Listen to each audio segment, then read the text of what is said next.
ശശി തരൂരിന് വേണ്ടി പ്രചാരണത്തിനായി കർണാടക ഉപമുഖ്യമന്ത്രി ഡി.കെ. ശിവകുമാർ തിരുവനന്തപുരത്തെത്തി. കിള്ളിപ്പാലത്ത് നടക്കുന്ന ശശി തരൂരിന്റെ റോഡ് ഷോയിൽ ഡി.കെയും പങ്കെടുത്തു. പാണക്കാട് സാദിഖ് അലി ശിഹാബ് തങ്ങൾക്കൊപ്പം ശശി തരൂരിന്റെ റോഡ് ഷോ പുരോഗമിക്കുകയാണ്. ആദിൽ പാലോട് നൽകും കൂടുതൽ വിവരങ്ങൾ. ആദിൽ പാലോട്, കോൺഗ്രസിൽ ഡി.കെ എന്ന് പറഞ്ഞാൽ ആവേശമാണ്. അപ്പോൾ തിരുവനന്തപുരത്ത് ആവേശം അത് വലിയ രീതിയിൽ കൂട്ടുകയാണോ ഡി.കെയുടെ സാന്നിധ്യം?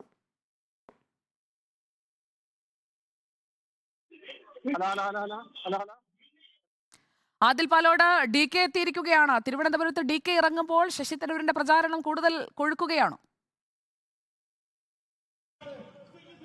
ഉറപ്പായും കൊഴുക്കുകയാണ്. ഡി.കെ. ശിവകുമാർ അല്പസമയം മുൻപാണ് റോഡ് ഷോ ഉദ്ഘാടനം ചെയ്തത്. ഡി.കെ. ശിവകുമാർ ഉദ്ഘാടന പ്രസംഗത്തിലടക്കം തരൂർ രാജ്യത്തിൻ്റെ തന്നെ മുത്താണ്, ഇന്ത്യൻ രാഷ്ട്രീയത്തിന് തന്നെ മുത്താണ്, അതുകൊണ്ട് മാണിക്യമായ ശശി തരൂരിനെ ജയിപ്പിക്കണമെന്ന ആഹ്വാനമാണ് ഇവിടെ നടത്തിയത്. അതിനുശേഷം പകുതി വഴിയിൽ മട്ടന്നൂരിലേക്ക് പ്രചരണത്തിന് പോകേണ്ടതുള്ളതിനാൽ ഇവിടെ ഇറങ്ങിയിട്ടുണ്ട്. ഇപ്പോൾ സാദിഖ് അലി ശിഹാബ് തങ്ങളുടെ നേതൃത്വത്തിലുള്ള റോഡ് ഷോയാണ് ഇപ്പോൾ തുടരുന്നത്.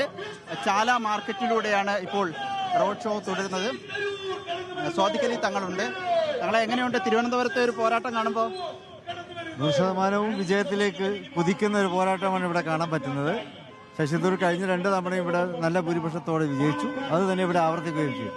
അങ്ങനെ ഒരു ശുഭാപ്തി വിശ്വാസം ഇതൊക്കെ കാണുമ്പോൾ തീർച്ചയായിട്ടും ഉണ്ട്. ജനങ്ങൾക്കിടയിൽ നല്ലൊരു ആവേശം കാണുന്നുണ്ട്. ശശി തരൂരുണ്ട്. ഡി.കെ. ശിവകുമാർ വന്നിരിക്കുകയാണ്. ശരിക്കും പറഞ്ഞാൽ ഇന്ത്യൻ പൊളിറ്റിക്സിന്റെ ഒരു ജെമ്മാണ് ശരിക്ക് ഡി.കെ. ശിവകുമാർ. ഡി.കെ. ശിവകുമാർ വരുമ്പോൾ എങ്ങനെയാണ് ഒരു സാധ്യത? രാജീവ് ചന്ദ്രശേഖരനെതിരെ സംസാരിക്കുകയൂടി ചെയ്തു. നിങ്ങൾക്കറിയാമല്ലോ, അദ്ദേഹം കർണാടകയിൽ നിന്നാണ്.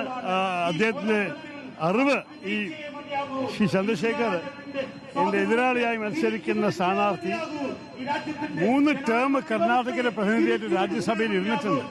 അതുകൊണ്ട് അദ്ദേഹത്തിന് നല്ലോണം അദ്ദേഹത്തിന്റെ പ്രവർത്തനം ഇല്ലായ പറയാൻ അറിയുന്ന സ്ഥിതിയിലാണ് അദ്ദേഹം സംസാരിച്ചത്. അപ്പൊ അദ്ദേഹത്തിന്റെ വാക്കുകൾ ഞാൻ ചേർത്തുന്നില്ല. അദ്ദേഹത്തിന്റെ അറിവ് ഇദ്ദേഹത്തിനെ കുറിച്ച് എനിക്കില്ല. അപ്പൊ അദ്ദേഹത്തിന്റെ വാക്കുകൾ തന്നെ ഫൈനൽ വാക്കുകൾ ഈ വിഷയത്തിൽ. ഇത് തന്നെയാണ് ഡി.കെ. ശിവകുമാർ പ്രധാനമായും രാജീവ് ചന്ദ്രശേഖരനെ കുറിച്ച്.